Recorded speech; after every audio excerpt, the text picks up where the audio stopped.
Okay, Arthur Brooks is with us. He's the president of the American Enterprise Institute. He has a new book out called The Road to Freedom: How to Win the Fight for Free Enterprise.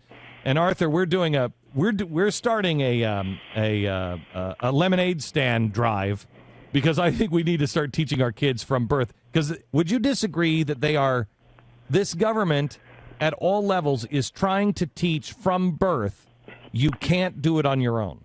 Yeah. Hey, guys. Great to be with you. How are you? I'm also 30 seconds Cherokee. Congratulations. Really? Are you justly proud? You speak the same amount of Cherokee as well as Elizabeth? For sure. And all my jobs have come from the fact that I'm 30 seconds Cherokee. Wow. Yeah. That's amazing. Have you ever just checked the box hoping for a free lunch? I actually haven't done that. You should try that because it works pretty well. Well, it doesn't work. I mean, not for the luncheon. Right. You know. We're not sure what it works for. But it works for something. But it works. You should try it for at least 10 years at That's two right. universities. How it turns out. Yeah. And then sort of forget that it was all sort of bogus and then be surprised by it later, right? You know, you're just proud. Whatever. I'm proud. Shut up. I'm proud. Don't try to make me unproud because I'm proud. You know, it's crazy it's crazy what's going on. Some of these people who are successful, like Barack Obama, successful, and yet he tells everybody you can't do it. Yeah, this is the thing. It's the whole edifice on the left is built on this victim industrial complex. It's based on this idea. It's a loosely knit together group of people that define themselves on the basis of the fact they've gotten a raw deal. And I understand a lot of people have gotten a raw deal in this country, but this is not the way that you want to build a country up if you want it to be aspirational, if you want it to be positive, if you want people to be happy and have satisfying lives. You're going to get some pretty strong political coalition, but for Pete's sake, this is just not the moral right thing to do. It's a terrible way to build a country, and it's a disservice to the people that you're trying to knit into this thing from the beginning. Well, what's the difference between? I mean, they always, you don't care about the poor. You just want to take care of yourself. Yeah, that's right. So here's the key thing that we got to do, and this is the reason I wrote this book. So it's driving me crazy for the past 2 years that, we've got all the facts and the arguments. We got all the data. We got the killer PowerPoint charts, but we keep losing these arguments to the left because the left is coming at us with moral arguments, and all we've got is materialistic arguments in return. So I said, all right, we have to be able to, according to the science of this stuff, we have no choice but to be able to make a moral argument in the first 30 seconds.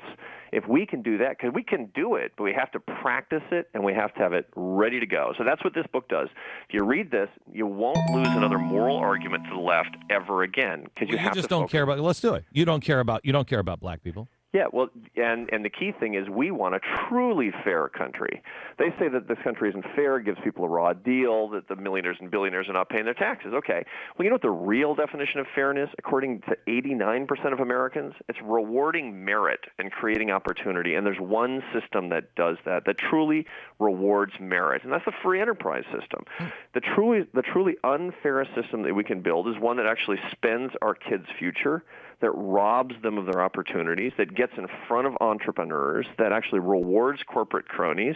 It's a system that actually makes energy so expensive that lower middle-class people can barely afford to get to work.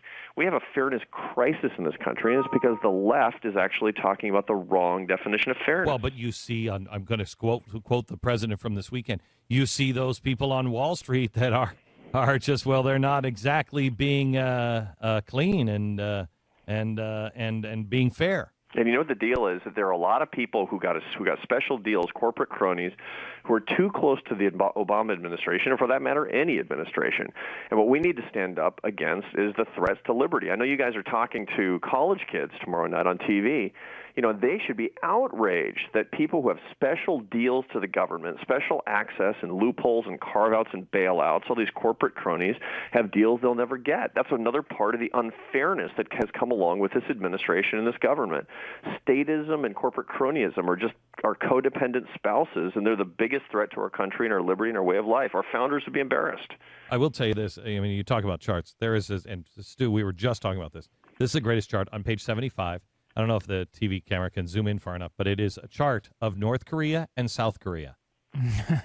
And it is a comparative economic performance on the Korean Peninsula. So you have the same resources, you have the same everything. You just have capitalism and communism. That's right. And look at the bottom line actually goes down. It looks flat, but it actually goes down. Oh, is that for South Korea? And that's North Korea. Because the fairness in North Korea has just fixed everything. Everybody's happy. No. That's right. So bring the top down enough, and everything will be fair. That's like Cuban-style fairness.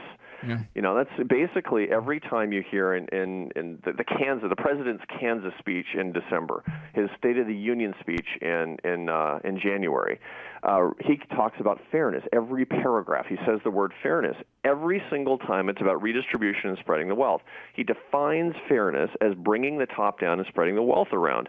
And until we show up to the debate and say, hey, you defined fairness wrong. Real fairness means rewarding hard work and merit and creating opportunity.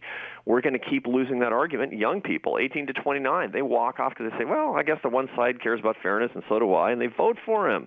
It's crazy. When the college kids you talk to tomorrow, they ought to be carrying signs say we demand true fairness, not some fairness system that you guys call it that's basically just wrecking our future by sending the economy over a cliff. Okay, so you have, and we have it here in the United States where you have half the population not paying taxes. Right. How are you going to get those guys to convince? I mean, the way to solve this is to dramatically cut spending and then have a fair tax, have a flat tax. Bring the taxes down, simplify them, and allow people to keep more of their money without hurting.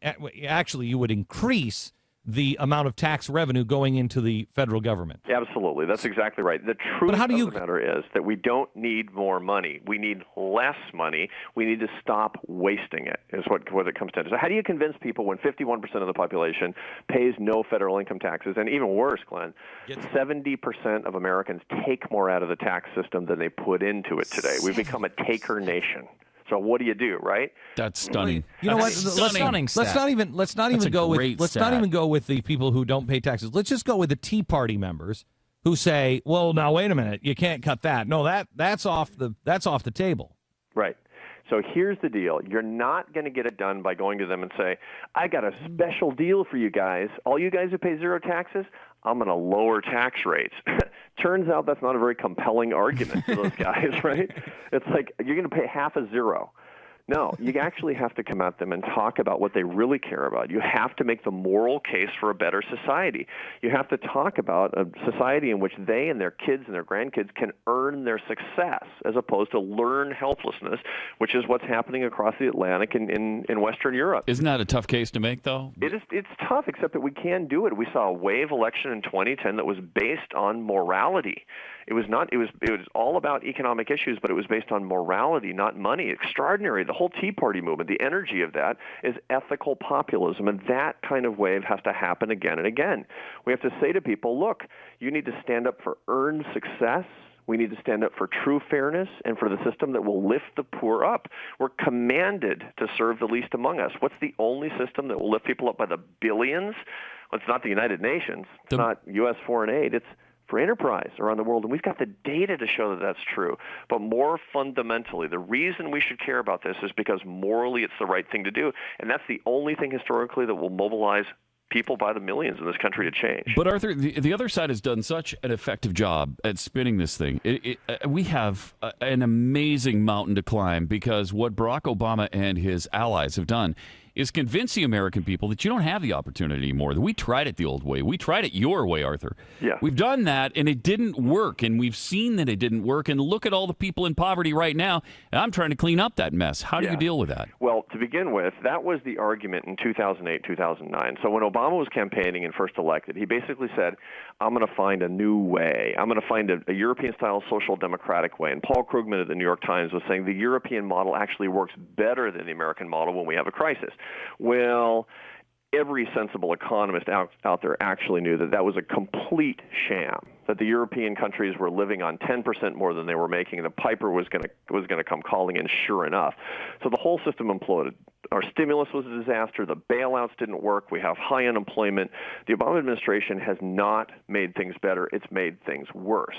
Okay, so that said, they've had to torque the entire conversation away from my social democratic way works to my social democratic way is more moral. It's fairer and it's better for poor people. It's better better for victims. That's what we have to take on in its face. We can't go into that argument this year or next year or the year after, because patriots are going to have to fight not just in 2012, but in 2013 and beyond, no matter who's elected, to make this thing right. And they can't go in armed only with a dollars and cents case and a bunch of charts. Well, that's quite honestly, that's what got us here. That's exactly right. People look at the dollars and cents. What they're doing is they're taking Adam Smith's Wealth of Nations and they're completely dismissing moral sentiments, which came first. 17 years earlier, and it was his greatest book that he worked on until the very end of his life. He said, and I've heard you say this 100 times, Glenn, that we cannot sustain democracy and capitalism without a moral society. The invisible hand of the market will come out and choke you to death. Exactly what's happening now. Without moral people, it will choke you to death. You'll die. And it doesn't even matter if it's capitalism. Capitalism, socialism, totalitarianism, it doesn't matter. The system will not work without a moral and virtuous people. John Adams knew that, and Thomas Jefferson knew that, and somehow those of us who love the free enterprise system have forgotten that we need a healthy society based on true moral principles. And if we do that, then the free enterprise system strengthens those moral principles. It makes us better than it was before, and that's what we need to work on. Real quick, because I'm running already. I'm running so late. You debated Jim Wallace. Yeah. And I know the topic was, does capitalism have a soul? Does Jim Wallace have a soul? Well, I'm not a professional. I can't answer that one. Right, okay. I mean, I know you're not Jesus. But or George W. Bush, who looked into Putin's eyes and saw a soul. Yeah, I don't know what he saw in Putin. Was that a soul he saw? For a while. Some flames of some sort. Something. But, Jim Wallace, I mean, he's a true believer on the other side, and he's a worthy person to talk to about this because, we got to put up their moral sense of what's right against our moral sense of what's right. And when we do that, like you've done and that we're trying to do, and this book is all about, we win. We win because people listen to that and they say, what do you want, learned helplessness or earned success? Do you want envy societies or do you want aspiration-based societies? Do you want to be takers? Or do you want to be makers? These are not economic concepts. These are moral concepts, and they really work. Okay. Arthur, thank you so much, and we'll talk to you again soon. Thanks, Glenn. Appreciate it. You bet. The author, Arthur C. Brooks, the name of the book, The Road to Freedom, sounds like the opposite of the road to serfdom. The Road to Freedom, endorsed, as I just watched, look in the back, George Will, Paul Ryan, and I love this one, John McKay. He is the co-founder of Whole Foods, and he's not exactly, Not exactly conservative. No, but he is a decent libertarian kind of guy who believes in this kind of stuff. You want the way out, The Road to Freedom, Arthur Brooks, available in bookstores everywhere.